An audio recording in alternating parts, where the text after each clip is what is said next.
Hello friends, जय हिंद, वंदे मातरम। Welcome back to our YouTube channel.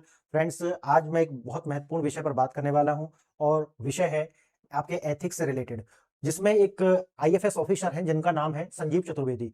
और ये जो संजीव चतुर्वेदी हैं, अगर आप एथिकल वैल्यूज की बात करें तो ये उनके मोरल स्टैंडर्ड जो है वो बहुत हाई है। और मैं आज आपको बताऊंगा कि ये आपको किसी केस स्टडी में ये काम आ सकता है, चौथे पेपर में खासकर, ठीक है। और नहीं तो सेकंड पेपर में तो आपको शायद पर्सनालिटी से क्वेश्चन आते नहीं, तो लेकिन फोर्थ पेपर जो है वहां आपको ये खूब मदद कर सकता है। और एस्से के अंदर यानी कि निबंध के अंदर वहां ये आपको मदद कर सकता है। तो देखते हैं आज ये मसला क्या है। मसला ये है कि एक व्यक्ति है जिनका नाम है संजीव चतुर्वेदी, और ये है आईएफएस यानी कि इंडियन फॉरेस्ट सर्विस में। अब समस्या ये होती है, और मैं इसका थोड़ा सा और बता देता हूं आपको। ये 2002 बैच के आईएफएस ऑफिसर है, ठीक है।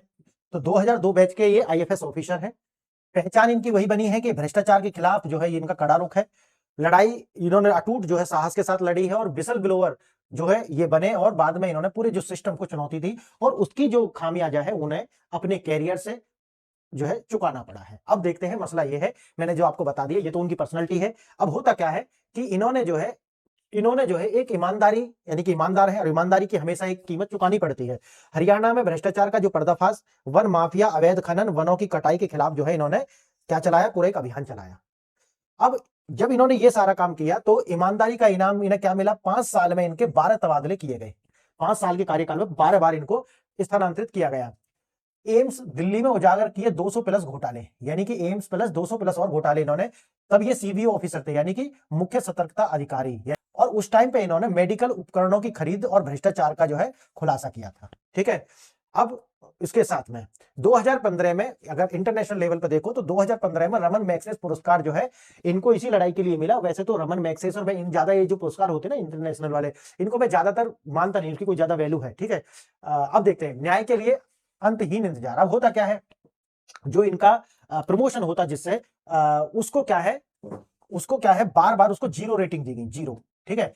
इसे लेकर के ये जो है पहुंचे अपना, इनका जो कोर्ट में केस पहुंचा। कोर्ट में जाने के बाद में लगातार जो है जो जज थे उन्होंने रिक्यूजल जो है किया, यानी कि बार बार रिक्यूजल मतलब अपना नाम जो है वो वापस ले लिया कि मैं ये केस की सुनवाई नहीं कर सकता। ठीक, ऐसा करना जो है ये लीगल तो है, रिक्यूजल करना लीगल है, लेकिन इसमें क्या है कि आपको भारत के अंदर नाम मतलब कारण नहीं बताना कि आप रिक्यूजल क्यों कर रहे हो। लेकिन ऐसा माना जाता है कि कंफ्लिक्ट ऑफ इंटरेस्ट के कारण जो है कोई भी जज रिक्यूजल कर सकता है। क्लियर, ठीक है। अब उन्होंने तो कुछ लिखित दिया नहीं कि भाई हम रिक्यूजल क्यों कर रहे हैं, लेकिन ऐसा माना गया कि भाई जो इन्होंने, क्योंकि ये बड़ा एक सेंसिटिव केस था, इसमें बड़े लोग इन्वॉल्व थे, इसलिए जो जज थे उन्होंने अपना नाम वापस ले लिया। क्या होता है रिक्यूजल, जो मैंने बताया, निष्पक्षता के लिए लाया गया था, लेकिन मतलब अपना नाम वापस ले लेना ताकि कंफ्लिक्ट ऑफ इंटरेस्ट जैसा कोई भी जो है उनके ऊपर आरोप ना लगे कि अगर उनका कंफ्लिक्ट ऑफ इंटरेस्ट दिखता है तो नाम वापस ले सकते हैं। लेकिन समस्या एक है कि भारत के अंदर इसके बारे में लिख के देना नहीं होता कि हम ले क्यों रहे हैं, मतलब क्या दिक्कत क्या है।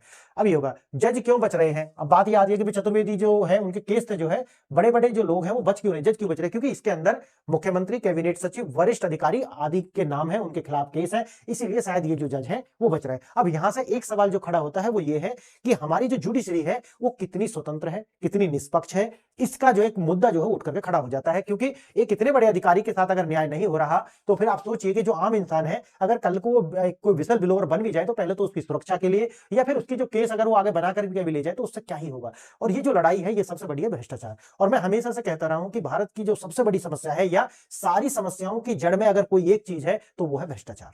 तो भ्रष्टाचार जो है वो हर, मतलब आप समझिए कि वो समाज जो है ना उसे एक्सेप्ट कर चुका है, व्यक्तिगत लेवल पे भी एक्सेप्ट। और हमारा आज का जो समाज है करप्शन को बुरा नहीं मानता। हाँ, ये बुरा मान सकता है कि भाई मुझे मौका नहीं मिला, कि अगर वो खुद वहां पर होता तो चिढ़ सकता है कि यार ये तो कर रहा है मैं नहीं कर पा रहा, समझ गए। लेकिन उसे समाज में जो है गलत नहीं मानते लोग। ठीक, हाँ, कोई आदर्शवादी व्यक्ति है उसकी मैं कह नहीं सकता, और कैसा आदर्शवादी है ये भी मैं नहीं कह सकता। एक अधिकारी, एक केस जो है, एक 16 जज जो है उन्होंने नाम वापस ले लिया, और जो मैंने आपको पूरा स्थिति बताई है ये है।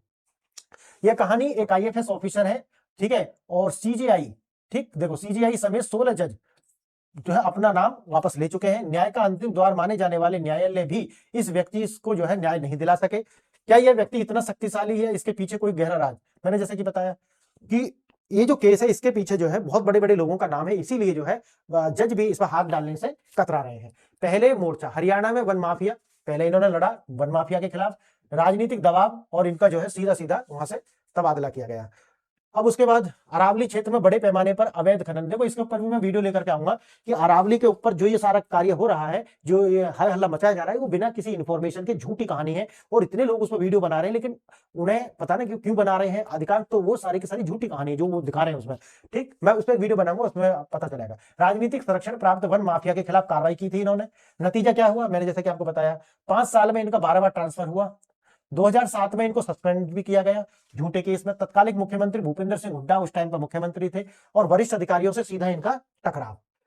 एक ईमानदार अधिकारी के लिए राष्ट्रपति का हस्तक्षेप करना पड़ा। देखिए 2007 से 11 उनके खिलाफ लगे आरोपों की जांच के लिए एक समिति का गठन किया गया। संजीव चतुर्वेदी जी को निर्दोष पाया गया और उनके खिलाफ काम कर रहे वरिष्ठ अधिकारियों को दोषी ठहराया गया। ठीक, जो अधिकारी थे उन्हीं वो गलत कार्य कर रहे थे। एक दुर्लभ घटना 2011 राष्ट्रपति के सीधे आदेश पर उनके खिलाफ दायर चार्जशीट को निलंबन यानी कि उसको रद्द किया गया। क्यों किया गया, क्योंकि वो तो सही थे लेकिन जो अधिकारी थे वो उनसे अपने किसी पर्सनल उसकी वजह से या फिर वो इन्वॉल्व थे, इसलिए गलत तरीका से उनकी जांच कर रहे थे।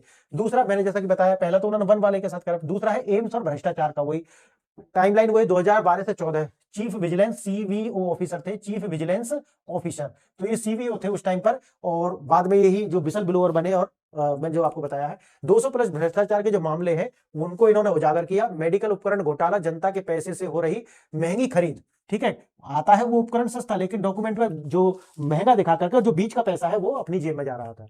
फर्जी नियुक्तियां, अब इसे बोलते हैं घोस्ट स्टाफ, यानी कि वो स्टाफ कागजों में है, मतलब जमीन पर नहीं है, कागजों में है उनके नाम, और उनकी जो तनख्वाह है वो अपनी अपनी जेबों में जा रही थी। अपने ही वरिष्ठ अधिकारियों के खिलाफ रिपोर्ट तैयार की जिससे जो है सिस्टम जो है इनके खिलाफ हो गया।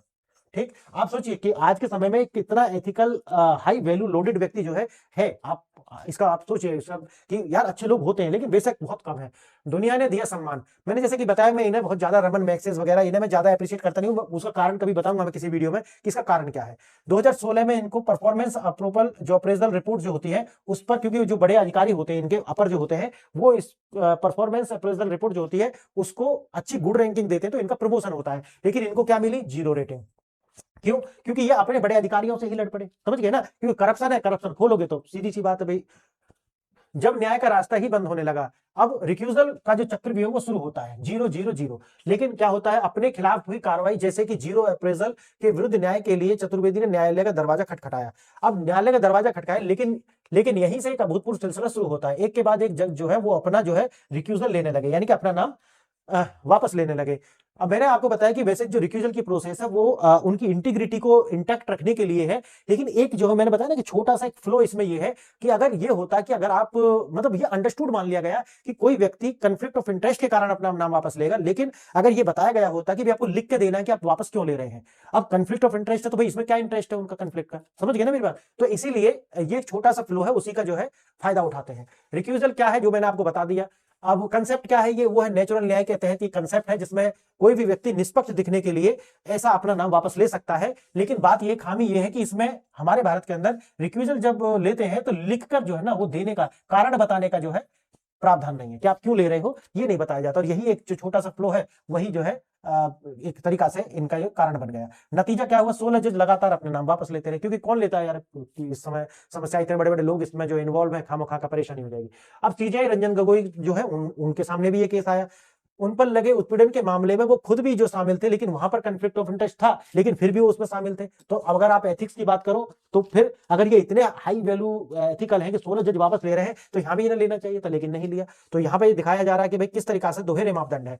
प्राकृतिक न्याय के सिद्धांत के अनुसार उन्हें रिक्यूजल करना चाहिए था, लेकिन उन्होंने नहीं किया। संजीव चतुर्वेदी जो है, इनका नाम याद रखना बहुत महत्वपूर्ण है। कोई सीधा हित न होने के बावजूद 16 जज जो है उन्होंने खुद को अलग कर लिया। जैसे मैंने आपको बताया, यह दिखाता है कि रिक्यूजल जो है वो मतलब कॉन्फ्लिक्ट ऑफ इंटरेस्ट नहीं बल्कि एक डर है, मतलब डर के कारण जो है ये सारे लोग अपने नाम वापस ले रहे हैं। असली वजह क्या है, मैंने जैसे कि बताया, जांच के दायरे में आए जो लोग हैं कौन कौन है, बहुत रसूखदार लोग हैं, जैसे मुख्यमंत्री हो सकते हैं, कैबिनेट सचिव के अधिकारी हो सकते हैं, कैबिनेट मंत्री हो सकते हैं, मुख्य सचिव अधिकारी हो सकते हैं, तो इतने बड़े वरिष्ठ आईएएस अधिकारी हो सकते हैं। तो इन लोगों से कौन पंगा ले, इसलिए अपने नाम को ही वापस लो और वो करो। अब इससे बड़ी सवाल जो है पैदा होता है कि कोर्ट की जो निष्पक्षता, और कहते हैं ना कि भाई अगर जो जज है, जो न्याय है, उसमें करेज भी होना चाहिए। करेज समझ रहे ना कि उनमें हिम्मत भी होनी चाहिए कि वो डर से क्यों, अगर आप बैठे ही वहां इसलिए ना, क्योंकि ये कोई छोटा मोटा काम नहीं है।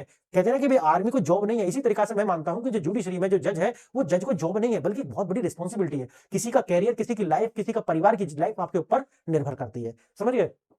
जजों का यह आदेश हो सकता है कि सुनाई करने के उन्हें शक्तिशाली लोगों के खिलाफ फैसला देना पड़े और उनके बाद में उनको रिपरकशन भुगतने पड़े, इसलिए उन्होंने अपने नाम वापस ले लिए। एक केस स्टडी बनती है कि कैसे अप्रेजल का मामला जो है अदालत की अवमानना में बदल गया। अब यहाँ पे क्या हो गया कि उन पर उल्टा ही जो है कोर्ट ऑफ कंटेम्प्ट लगा दिया गया। जैसे संजीव चतुर्वेदी के परफॉर्मेंस अप्रेजल 0 दिया गया। अब ये मामला जाता है कैट के पास। कैट जो है केंद्रीय प्रशासनिक न्यायाधिकरण, ठीक है, इसके पास ये मामला जाता है और 0 रेटिंग पर रोक लगा दी जाती है। अब इसको जो है चतुर्वेदी जी ने जो जाकर के हाई कोर्ट में चुनौती दे दी है और बाद में जो कैट है उसने अपने ही फैसले पर रोक के खिलाफ चतुर्वेदी जी पर क्या लगा दिया, अवमानना का आरोप लगा करके उन पर एक केस कर दिया। देखो यहाँ पे ये रहा। एक प्रशासनिक निर्णय पर लंबी कानूनी लड़ाई और एक कदम और जवाबी। कैट जो है प्रारंभिक हस्तक्षेप किया और जैसे मैंने आपको बताया कि मामला उच्च न्यायालय तक ले जाया गया, फिर विवाद का मोड़ आया और वहां पर इनके ऊपर ही अदालत की अवमानना का जो आरोप है इन पर लगा दिया गया। परिणाम, अवमानना के आरोप ने कानूनी लड़ाई को एक नए स्तर तक पहुंचा दिया, जहां न्यायपालिका के भीतर ही न्यायाधीशों के मामले हटने और एक श्रृंखला जो है शुरू हो गई। जब वहां ये पहुंचा मामला तो जज पे जज बदलते रहे ताकि कोई जो है निर्णय ना लेना पड़ जाए। और इस तरीके से देखे जाए तो 16 जज जो है उन्होंने अपने नाम वापस ले लिए, जिसमें भारत के सीजीआई वगैरह भी शामिल थे। जो पूर्व जस्टिस यूयू ललित जो थे वो भी इसमें, जैसे मैंने आपको बताया, पूर्व मुख्य न्यायाधीश भी इसमें शामिल रहे। और सुप्रीम कोर्ट के जो जज जैसे कि यूयू ललित जो है उनके पास भी मामला पहुंचा, लेकिन कुछ नहीं। उत्तराखंड हाई कोर्ट, केंद्रीय प्रशासनिक, ये सारे, लेकिन कुछ नहीं हुआ। जिला मजिस्ट्रेट तक भी गए, लेकिन इसमें कुछ नहीं हुआ। हाल तक कुल 16 जज जो है इस मामले की जो सुनवाई है वो खुद के नाम वापस ले चुके हैं। लेकिन बात वही है कि अकेला व्यक्ति जो है वो पूरे सिस्टम से जो है लड़ रहा है और अपनी ईमानदारी की कीमत जो है लगातार चुका रहा है। इसीलिए कहते हैं कि करप्शन जो है ना, अब ये है कि दिखता नहीं है तो क्या हो नहीं रहा। सबसे बड़ी बात यह है कि जब तक ईमानदार है, जब तक पकड़े नहीं जाते। बस आप यही समझ लीजिए कि बाकी जो भ्रष्टाचार है, भारत की 99% जो समस्याएं हैं, हर तरीका, चाहे तो इंटरनल सिक्योरिटी की प्रॉब्लम हो, जो लाल किले पर विस्फोट हुआ हो, ये सारी की सारी कोई भी समस्या उठाओगे तो जब तक भ्रष्टाचार नहीं है तब तक कोई समस्या जन्म ऐसी ले नहीं सकती जो देश के लिए और उसके नागरिकों के लिए खतरा। समझ गए।